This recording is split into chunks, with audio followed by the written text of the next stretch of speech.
Alam niyo po, magtataka kayo, tapos na naman ang kampanya. Totoo yun.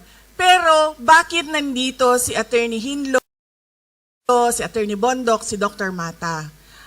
Kasi po, para sa akin, at alam kong totoo, nanalo po sila sa eleksyon nung nakaraan. Kausap ko po IT experts na nagsasabi hindi talaga pwede na totoo yung mga numero na lumabas. Hindi po ako IT expert, kaya sinabihan ko po ang PDP. Sabi ko, kayo ang partido. Questionin nyo kung paano ginawa ang proseso ng bilangan. Karanasan ko po noong 2022, una ko pong nalaman na baka manalo ako bilang Vice President dahil una pong lumabas ang absentee voting, ang OFW vote. Nakita ko po doon ang panalo ko. Ganun po ang nangyari sa kanila. Panalo po sila sa OFW vote, sa absentee voting. Lahat ng makadaupang kamay ko, lahat ng mayakap ko, lahat ng mahalikan ko, sinasabi ko, dalhin nyo ang kodigo, vote straight tayo, 10 ang ating senators. Kaya po, naniniwala talaga ako, sila ay ating mga senators. Kaya nagpapasalamat din na po ako sa oras nila. Sariling gastos po yan sila lahat dito. Sinasabi po namin sa kanila, imbitado kayo sa Malaysia, pero wala po kaming panlibre sa inyo. Kaya gumastos kayo ng sarili ninyong pera. At alam nyo, sa totoo lang, dahil wala kaming sponsor sa aming pagkain, kanina, si Senator Amy at ako, nag-uusap kami o paano yung libre sa dinner sa mga bisita natin. Sabi niya, oh wala nang problema, fish head curry lang naman yan, ako na magbabayad yan.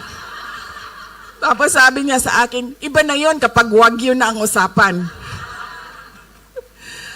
Ganyan po, KKB po kami, pero pasalamat kami dahil nandito sila para sa inyo. Hindi po mangampanya, pero magsasabi po sila kung ano po ang kalagayan ng ating bansa. Ang susunod na pagpapasalamat ko po ay sa atin pong mga nag-opening remarks at nagbigay ng prayers. Maraming salamat po sa inyo. Basahin ko lang po mula sa ating programa. Si Ma'am Elizabeth Domingo de Guzman at si Rosela Vedua Orbeta. Maraming salamat. Alam niyo po kanina, naramdaman ko na na Pilipino event to kasi kumakanta na kayo at meron ng video okay sa harap Doon ko na medyo kinabahan na ako. Sabi ko, patay na ito. Kantahan na talaga ito. Tapos, kumanta na si Attorney Jimmy Bondoc. Sabi ko, patay na to. Gumano na ako kay Senator Amy. O anong handa mo? Sabi niya, wala. Sabi ko, ako din yung naghanda ng kanta. Nung kumanta si Robin, sabi ko, wag na tayo kumanta, wag na.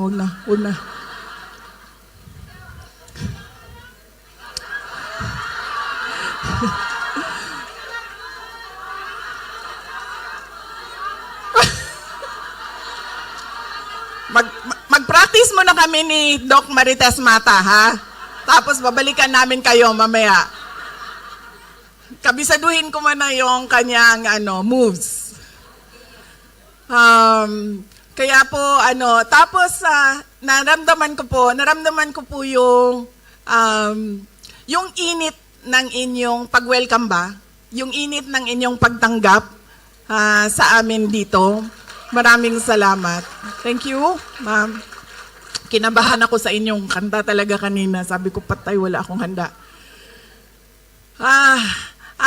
Noon po kinakanta yung You Raise Me Up. Ito po ay alam nating lahat, kanta ni dating Pangulong Rodrigo Duterte.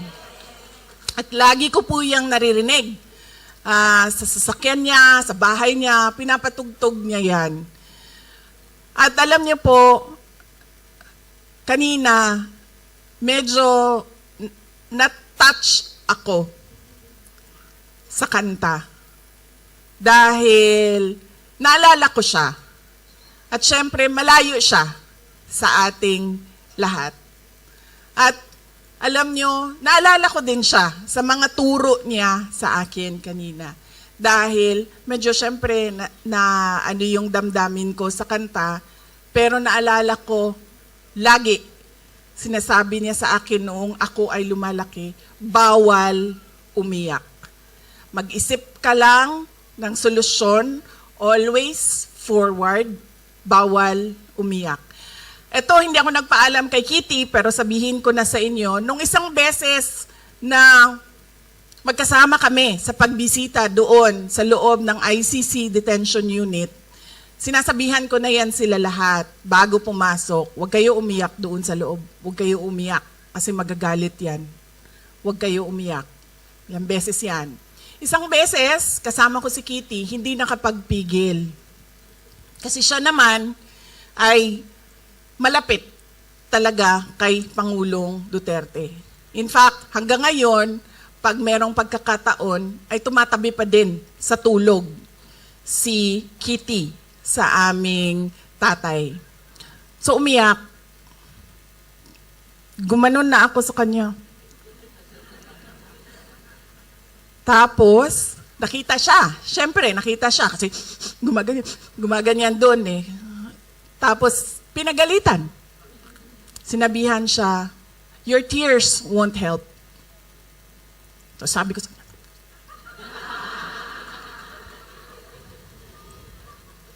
ganun siya. Ganun po talaga siya. Bawal talaga umiyak. Noong bata pa ako, naalala ko, kasi lagi sinasabi, di ba? Pag natumba tayo, Pilipino, pag natumba yung bata, nagagalit yung magulang. Di ba? Oh. Nadagma ko.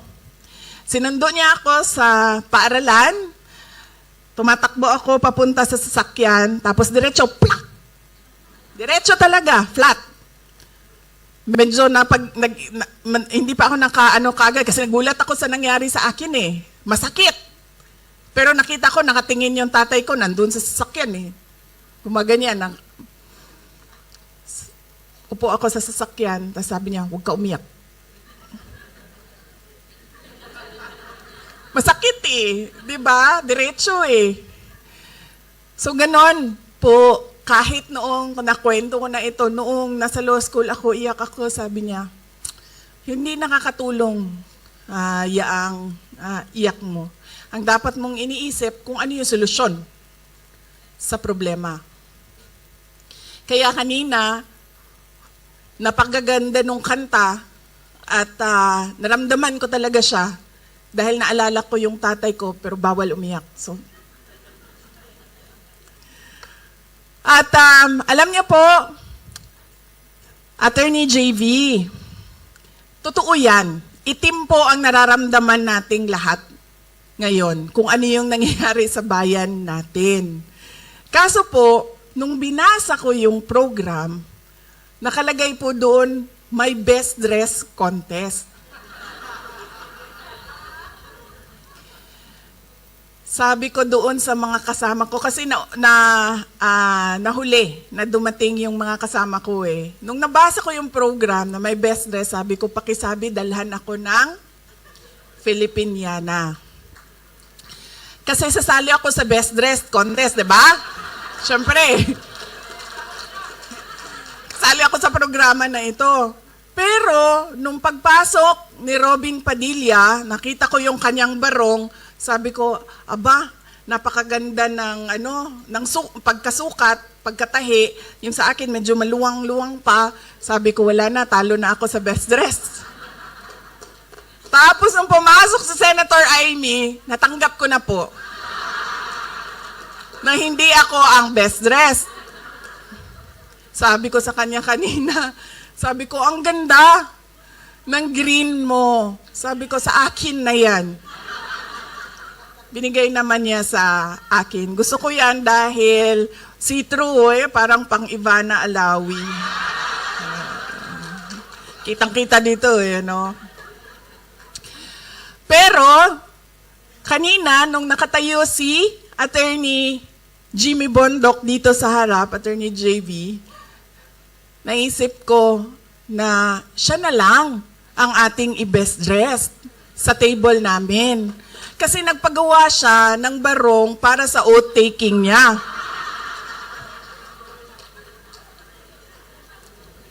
Pwede kita i-oath dito, alam mo ba yon?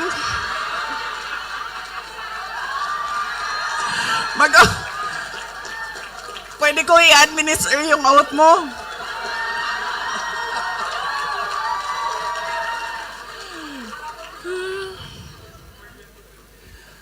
Pero masaya pa rin ako dahil ang nanalo ng ating best dress ay Sara pa rin ang pangalan.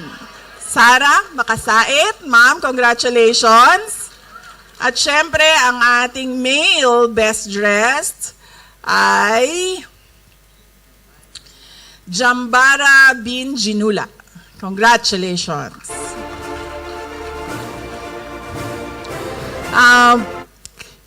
Doc Marites, bahala na si Batman, diba? Sabihin ko sa'yo, wala nang mas Pilipino pa sa akin. Kanina, si Jaira, yung atin pong lead organizer galing sa Office of the Vice President, 1:34 na. Nasa hotel pa ako. 1:30 ang magsisimula yung program natin, di ba? 1:34 na, nasa hotel pa ako. Sabi ko sa kanya, Jaira, sabi ko, gusto nyo ba na magsimula na kayo? Kasi ang usapan natin, 1:30. Hahabol na lang ako. Sabi ni Jaira, hindi. Kasi gusto ng mga kasama natin, mga kababayan natin, kasama kanila na kumanta ng Lupang Hinirang. So sabi ko, okay. Pero sabihin mo sa kanila, traffic. At malilate ako. Totoo naman. Totoo din naman talaga. Pero dapat umalis ako ng 1:00 para umabot ako ng 1:30. Hindi ako aalis ng 1:34 para dumating ng 2:00. Isa pa, traffic yan. Yan lagi pakisabi na traffic. Pangalawa, bahala na si Batman.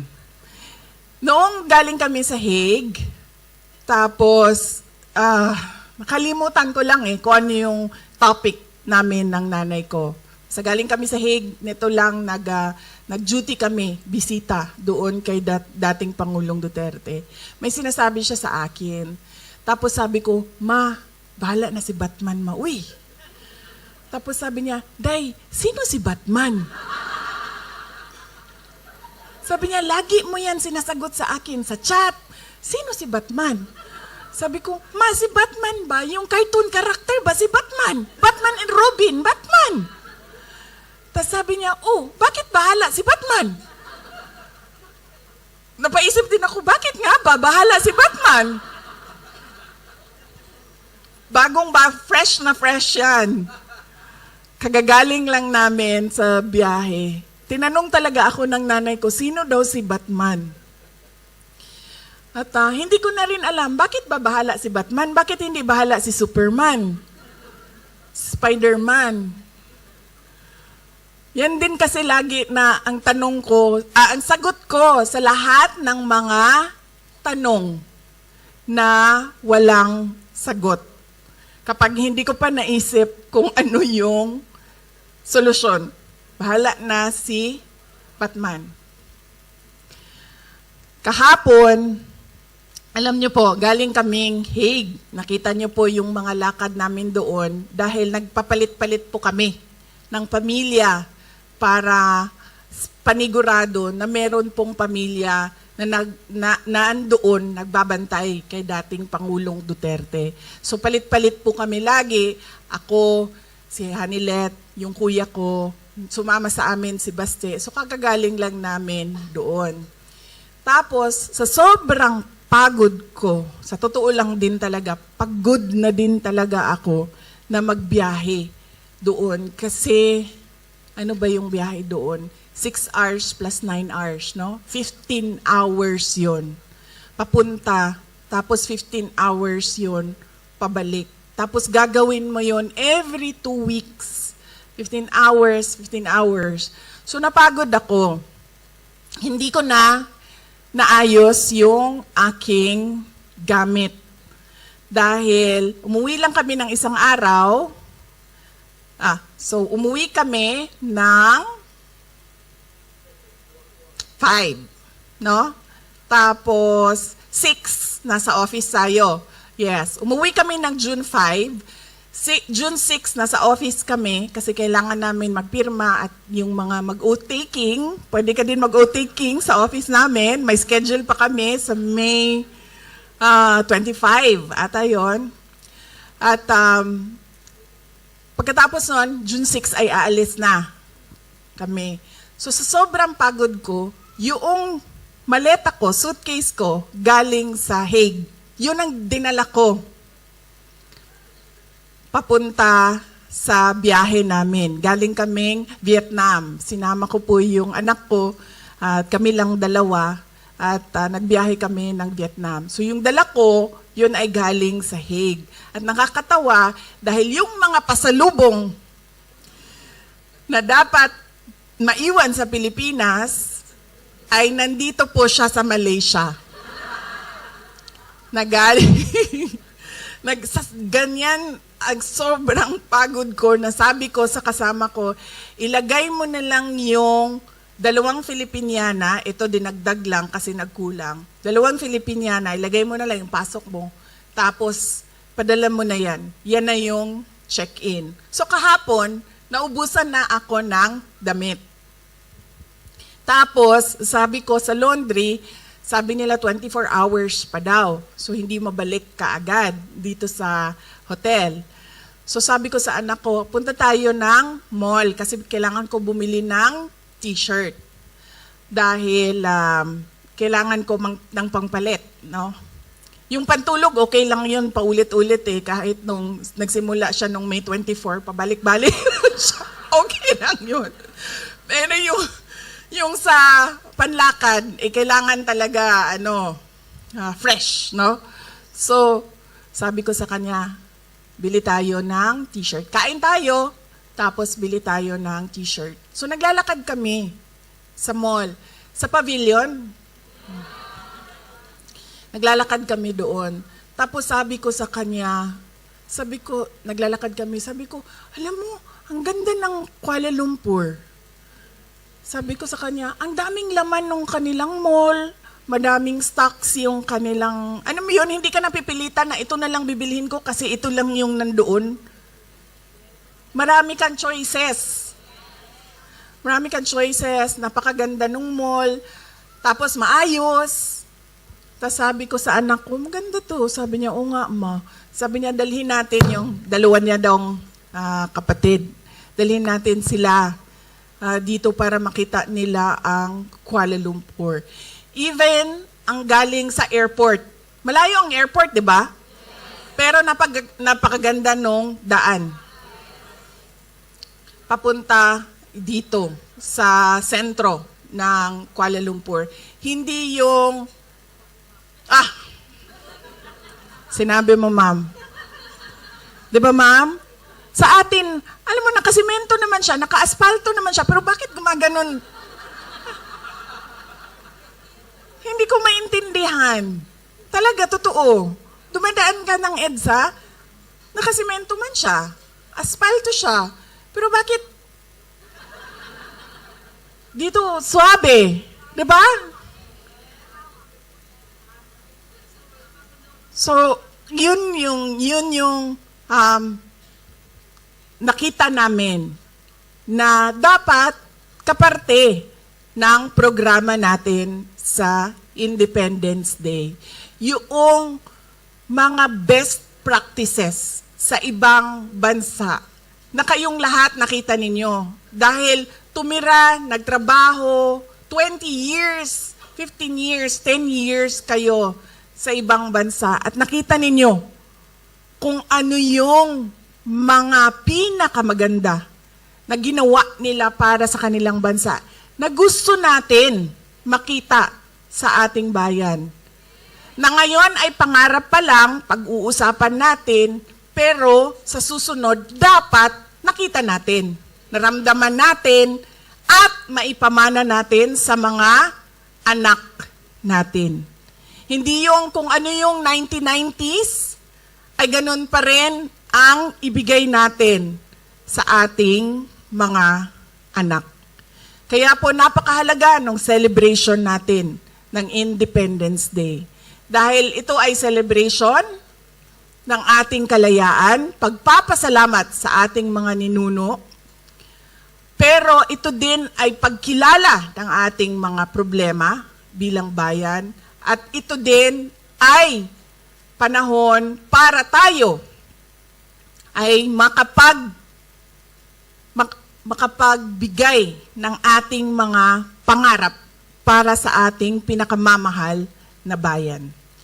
Isang maisog na pagbati.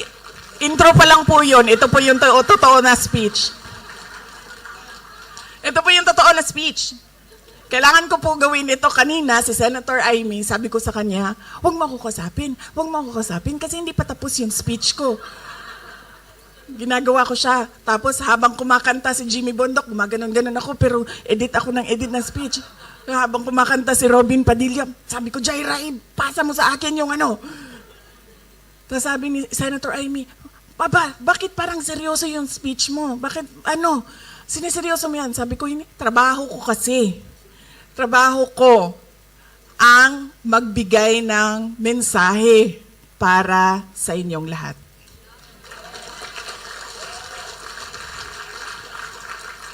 Isang maisog na pagbati para sa lahat ng mga Pilipino dito sa Malaysia at sa lahat ng mga Pilipino sa buong mundo na nanonood sa ating live streaming na nagtitipon at nagdiriwang ng Araw ng Kalayaan. Isang maisog na pagbati sa lahat ng mga Pilipinong nagmamahal sa Pilipinas at patuloy na naninindigan sa kabila ng panganib na dala nito. Katulad ninyong mga overseas Filipino workers.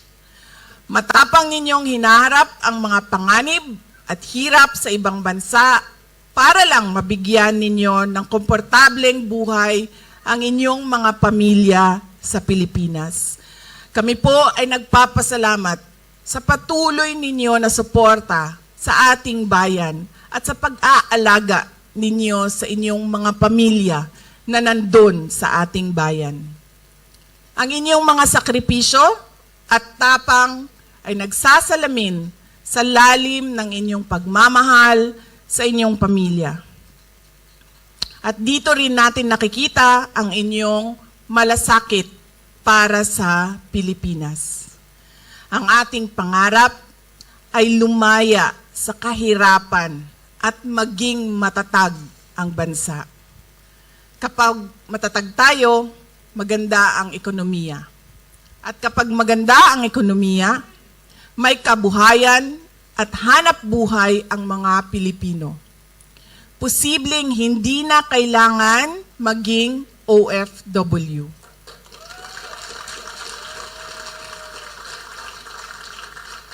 Aalis lang po tayo sa ating bansa, hindi dahil sa pangangailangan, kundi dahil sa kagustuhan.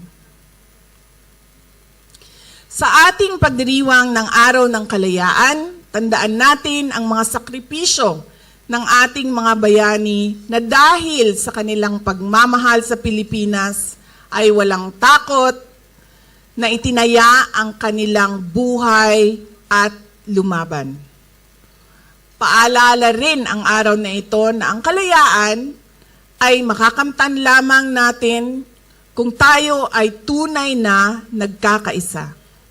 Dahil sa ating pagkakaisa ay nagkakaroon tayo ng lakas, ng determinasyon, ng tapang, ng kaisog.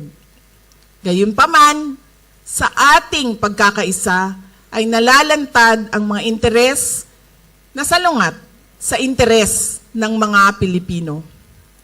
Nabubunyag ang tunay na kulay at nalalantad ang kanilang pagbabalat kayo. Gamit ang dahas at hiram na kapangyarihan ay papahirapan nila tayo. Ang dinaranas ngayon ni Pangulong Rodrigo Duterte ay konkretong halimbawa nito. Alam niyo po, meron na po akong mga nakilala sa iba't ibang bansa dahil sa trabaho ko, mga dayuhan, dahil sa trabaho ko bilang isang Vice President at dating Education Minister. At sa mga nakausap ko, lahat sila nagsabi, it is unthinkable for a government to surrender its citizen to a foreign power. Yan ang eksaktong sinabi sa akin ng isa sa mga nakausap ko. Tapos, lingo-lingo siya, pero sa Pilipinas, napakadali na ibigay ninyo ang inyong former head of state.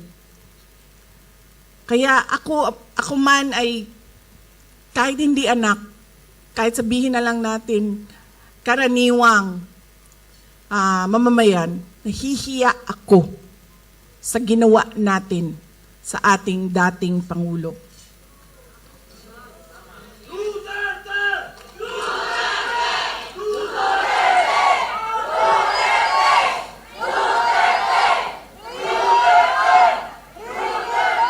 At syempre, inimbita ko si Senator Amy Marcos, kung saan man ako pumupunta, dinadala-dala ko siya. Kasi sinasabi ko sa kanya, hindi ako ang magbabalik kay dating Pangulong Duterte sa Pilipinas. Dahil ang kapatid mo ang nagpadala sa kanya sa Hague, ikaw ang magbabalik sa kanya sa Pilipinas.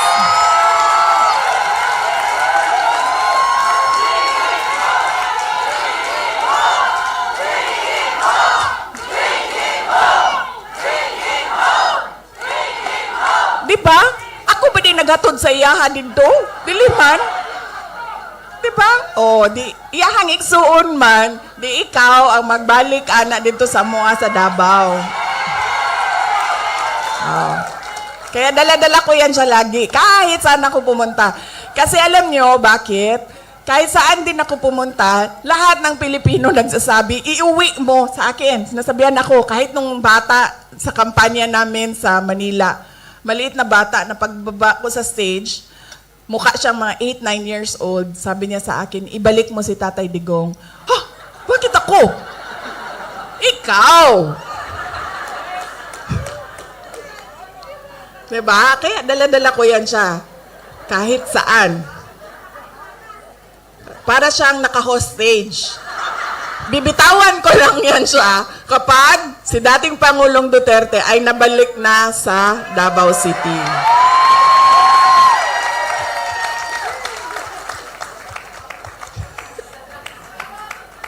Tapos pagbabayarin ko pa yan ng fish head curry mamaya.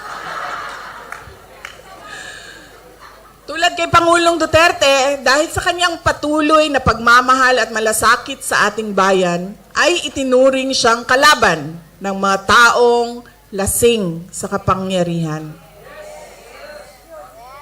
Patunay din ito ng ating karanasan na nagpapakita na ang pagmamalasakit at paglilingkod sa bayan ay banta sa interes ng iilan lamang. To them, we are a hindrance, an obstruction to the path of their personal ambition, an enemy they must eliminate to clear their way. Napanood niyo ba yung speech ni Senator Amy doon sa Senado? Yun po ang kabuuhan ng explanation ng sinasabi ko. Hindi ko po napanood, pero panoorin niyo. Marami ang nagsabi sa akin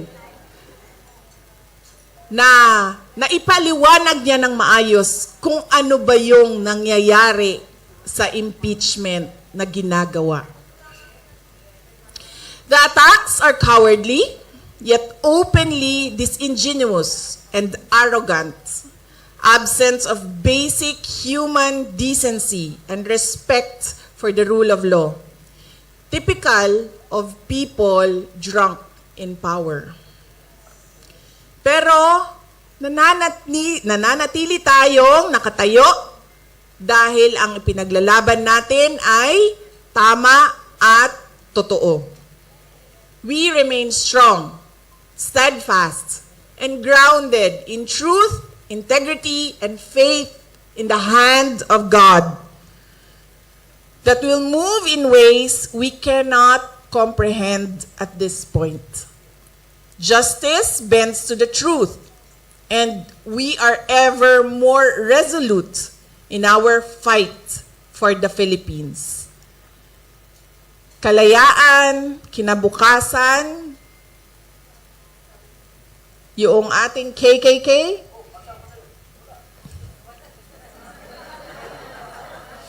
kasaysayan, kalayaan, kinabukasan.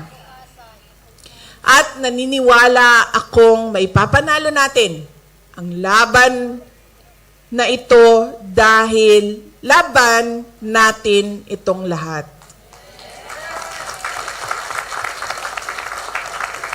Maipapanalo natin ito sa kabila ng mga banta, pananakot, pagmamalabis at bangis.